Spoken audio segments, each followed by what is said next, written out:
सूरज की विधवा पत्नी अंजलि बोल रही। मैं कुछ न्यूज़ रिपोर्टरों से और यूट्यूबरों से कुछ पूछना चाहती हूँ। अपने हक की लड़ाई लड़ना गलत बात है क्या? मैं अपने पति को न्याय दिलाने के लिए, उनको इंसाफ दिलाने के लिए लड़ाई लड़ रही हूँ और आप लोग मेरे ऊपर, मेरे चरित्र के ऊपर सवाल उठा रहे हैं। तो आप लोग बताइए, क्या अपने हक की लड़ाई लड़ना गलत बात है? मैंने अपना बॉयफ्रेंड नहीं खोया है जो आप लोग इस तरह बोल रहे हैं। मैंने अपना पति खोया है। मेरा बच्चा जो अभी इस दुनिया में आया ही नहीं है, वो अपना बाप खोया है। और आप लोग किसी को भी ले आके कि ये इनकी माँ है, ये इनकी बुआ है, न्यूज़ पे आप लोग चलाने लग जा रहे हैं। पहले आप लोग जांचिए आप लोग कि वो औरत कौन है मुंह बांध के जो आई है। मेरी माँ वो नहीं है। मेरी माँ तो अभी जेल में है। उस दिन 2 अक्टूबर के दिन ही उनको गिरफ्तार कर लिया गया। अब कोई भी उठ के आ जा रहा है, कह रहा है वो मेरी माँ है, तो आप लोग मान ले रहे हैं ये मेरी माँ है, और आप लोग ये मेरे चरित्र पर उंगली उठाने जा रहे हैं, हमारे रिश्ते पर उंगली उठाने जा रहे हैं। वो मेरी माँ नहीं है। अब आप ही लोग बताइए, अपने हक की जब लड़ाई लड़ रही हूँ मैं, तो आप लोगों को मेरी मदद करनी चाहिए मुझे न्याय दिलाने में। तो आप लोग किसी को भी ले आके मेरी माँ बता रहे, मेरे ये बता रहे, मेरी बुआ बता रहे।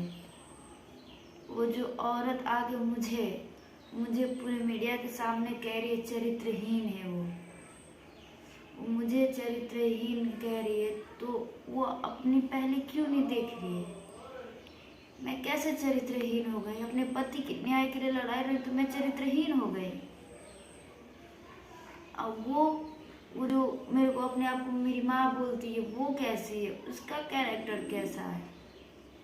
वो तो खुद अपने चाचा के साथ 1 साल भाग के आई है।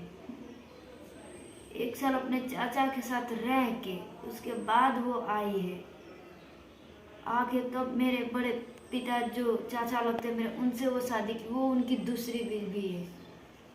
और मुझे वो कह रही है कि मैं चरित्रहीन लड़की हूँ। तो अपने चाचा को वो फंसाई है। वो फंसा के 1 साल उनके साथ भागी थी और आके यहाँ पे झूठी गवाही दे दी 464 में कि मेरे को वो किडनैप करके ले गए। उसकी सजा आज भी उसका चाचा भोग रहा है। और मेरे वो रिश्ते पे, मेरे बच्चे पे कैसे उंगली उठा सकती है? वो पहले अपना देखे ना। तो मैं मीडिया लोग से यही कहना चाहती हूँ और यूट्यूबरों से कि मेरे इंसाफ अगर दिलाना है तो मुझे इंसाफ दिलाइए, मेरे चरित्र पर उंगली मत उठाइए। आप लोग किसी को भी मत ले आके बनाइए मेरी माँ।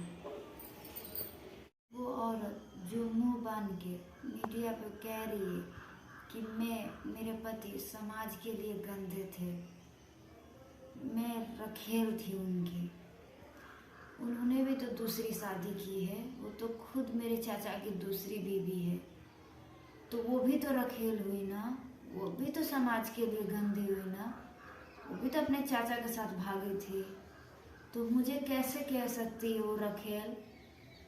मुझे कैसे कह सकती है वो चरित्रहीन? मेरे बड़े पिता की 2 शादी, वो उनकी दूसरी बीवी है। पहली बीवी की शादी के 1.5 साल बाद ही इससे वो शादी की है। तो ये भी तो हुई समाज के लिए गंदी ना। मैं कैसे हुई समाज के लिए गंदी?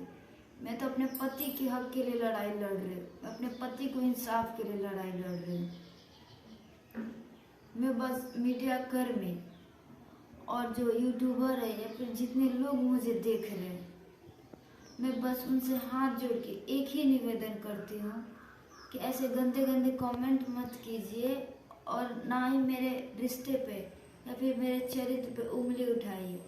अगर आप लोगों को करना ही है तो मुझे मेरे पति को इंसाफ दिलाने में मदद कीजिए।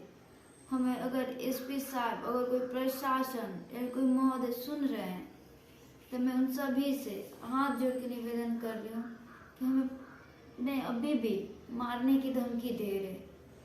मेरे बच्चे को जो इस दुनिया में आया ही नहीं है, उसे अभी भी मारने की धमकी दिया जा रहा है कि हम तेरे बच्चे को भी मार देंगे।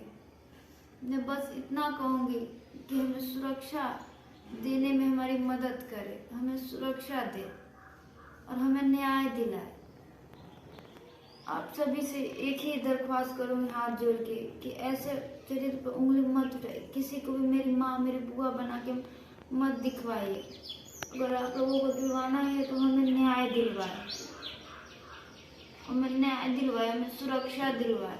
मैंने अपना पति खोया है, मेरा सुहाग उजड़ गया है, उसकी मैं लड़ाई लड़ रही हूँ। आप लोग हमारी सहायता करें, मदद करें।